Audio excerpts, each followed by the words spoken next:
Hello everyone, I believe everything is good. Yeah, so we can start. This is the very first video is that will represent my journey learning, let's say practicing my coding skills and practicing my algorithm knowledge. So during these videos, playlists maybe, you'll see me solving these problems. I choose this one. This is the Leetcode 75, let's say study plan. So this is the very first question. So let me first talk about this problem. In this problem, we have an array of numbers, let's say integers, and what we are asked is that we need to print this. So the logic behind this transformation between these two arrays, input and output array, the logic is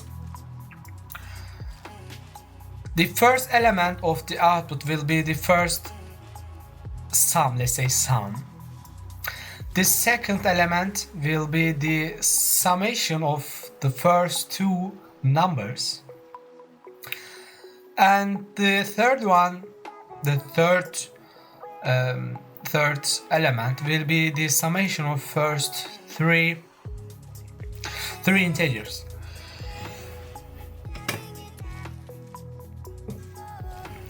So you get this, right? So let me solve this. All right, so I choose this one because it's easy. It's written easy, but we'll see. So let me think about it. So I believe we're gonna use nested for loops. You may ask, what is nested loops? But for now, just don't ask and accept and approve what I say and what I do. First thing first, I need to, let's say, I need to go step by step in this array. So one by one. So by one by one means this sentence, this idiom means this, all right? Let's say int e beginning from 0, and it will be less than the length of the array. I believe you know this. Don't let me explain this. And the last one will be the increment. So yeah, I believe it is nums. Maybe it is this one. Alright, that's okay. So this for loop will help us to go over this array one by one. The second need that I need to achieve is that to show, or let me find the correct word actually, to visualize, or to show, to do, is this part 2 2 3 2 3 4. This action means I need another array, another for loop. Sorry, it's getting late, and sorry for my mistakes. Actually, I am not sorry my mistakes. But anyway, so I have the first for loop, and with the second for loop will help me to make this action, all right? Because this array is not let me write it down. It is not something like this, all right? 1 2 3 4. It is not like this. It has some weird behavior, all right? We need something dynamic. So if you know for loops, but if you don't know what to do now, I can say that let me think about it. We need an upper bound that is changing, that is changed by 1 in each iteration, all right? So for example, for the first for loop, it is static, all right? By static I mean the lower bound and the upper bound is not changing. It's static. It goes over this array one by one. It's static. It's so static, all right? The lower bound and the upper bound is not changing. It's static. So with the second for loop, we need something dynamic. So let me try it so we can write another variable, and the upper bound we can say that I'm not sure, but I will write I, and after that the incrementation part is coming. All right, this is what I meant by dynamic dynamic stuff. So it is quite easy question, but if you see this question for the first time, like me 2 years ago or 1 year ago 1 year ago, sorry, it can be hard to understand at the very first time, but we learn, okay? So actually for now I believe we've done the question, but there are small things that we need to do, which is, so we have this array, all right, and we need to create another array which will be our output. So let me define our output array. I believe that's okay. Maybe it tells us the, okay. So in each iteration, this is important, guys. The ith element of the output array will be the summation. No, there will be addition of. I believe this one. Let me say this one. Yeah, is it? I believe this is all right. Yeah. So let me check again. So the important point in this question is that there are some for loops that is static, I call static, and there are for loops dynamic, as I call. By dynamic I mean the lower bound or upper bound, one of, or it may both of them, it may be both of them, but at least one of them should be dynamically changing if it is dynamic, all right? So I believe that's correct. Let me all right, that's okay. Don't panic. What is the problem here? Let me first run it, and again I love these errors, but no, I believe sorry. This should be okay. This should be okay. Missing return statement. Variable output might not have been initialized. But it is initial.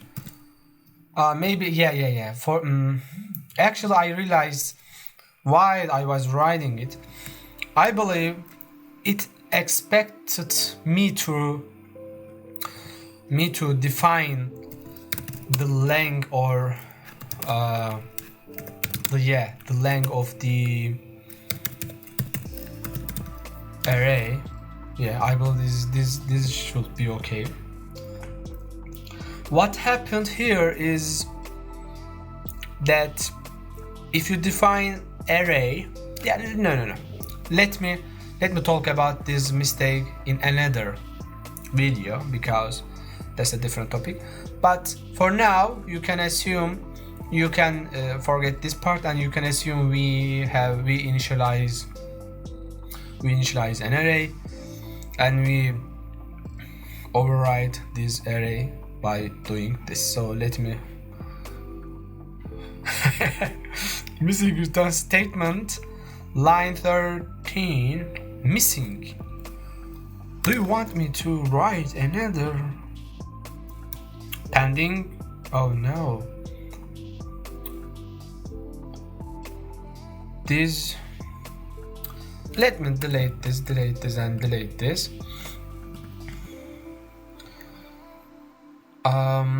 The for loop, another for loop, and for this running some method, this curly bracket, and this curly bracket is for the class. If it still occurs, I will try something else. Maybe it is not about the curly brackets but something else. Semicolon. This is the comment lines. I don't know actually. It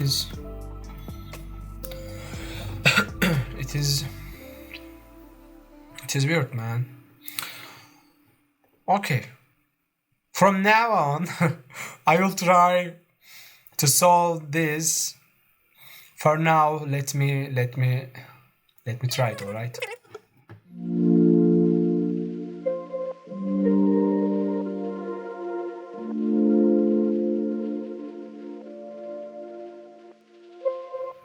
Yeah, I found it because this means I need to return an array. I need to return an integer array, all right? So I need to return output.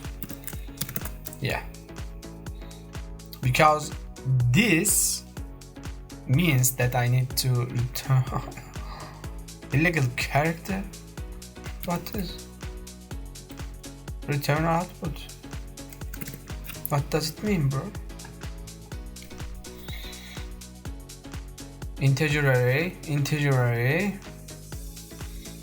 We have defined output integer. Come on, man.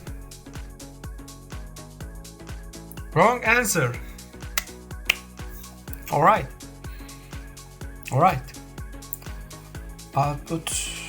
Input output expected 13610 136. I believe it is something about the intervals. Maybe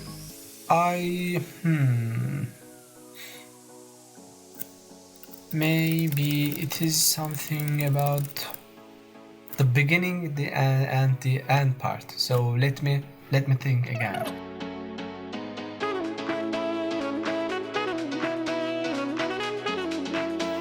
Maybe it is about this, because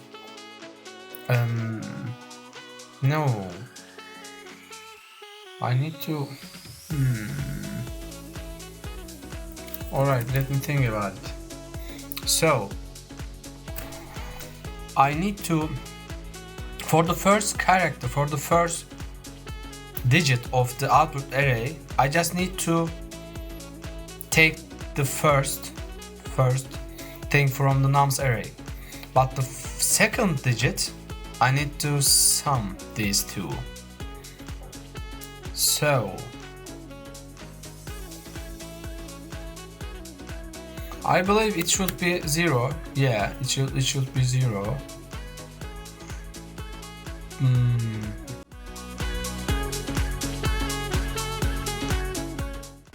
Let me write this like this. It is not different, but let me think. Yeah, let me think about it.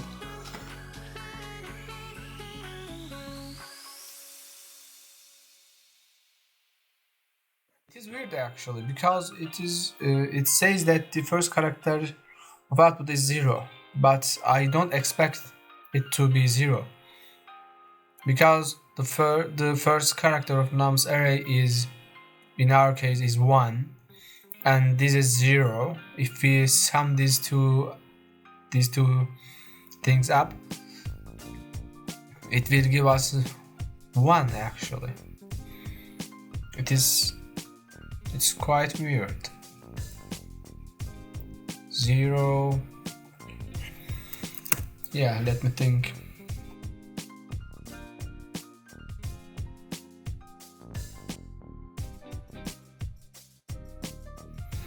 I realized that for the case I equals 0, we cannot print this thing, because this for loop doesn't run, okay? Because if I 0 and this condition is not okay, so this loop is done and I becomes 1, and this loop runs. So I believe it is something about here.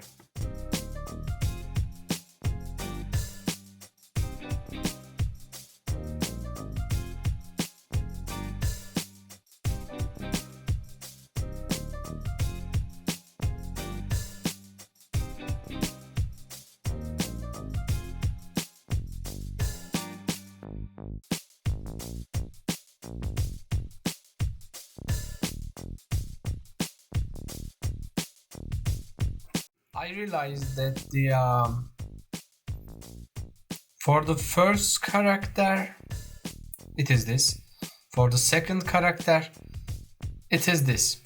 So for the j equals 1, I need to sum 0th index and the first index. So for this digit, I need to sum 0th and first character, so 0 and 1. So this for loop should loop 0 and 1. To help this for loop to behave like this behavior, I feel like I need to add this one. But on the other hand, if I add this one, it will give me some another thing. Let me.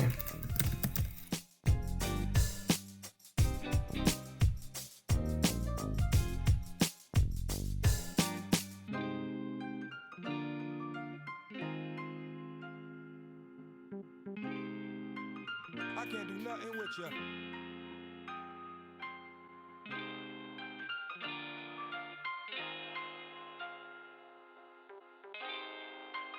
I can't do nothing with you.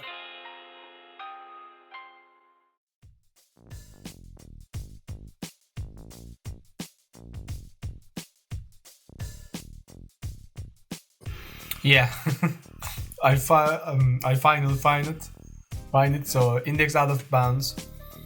So if I write this, it will give me out of bound exception. So to overcome this issue, what can I do?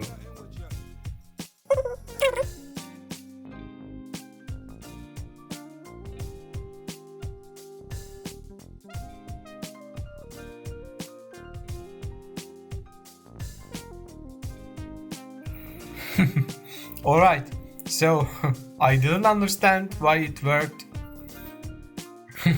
but it says that accepted, so everything is good, everything is good. Compile error, and accepted. It's wonderful, I'm happy, but I didn't understand how it worked and why it worked, because I thought that it would give me the index out of bounds exception, but it didn't. For this type of questions, I cannot see all the possible outputs at once. But I believe what I need to do is to see or try to imagine or try to see the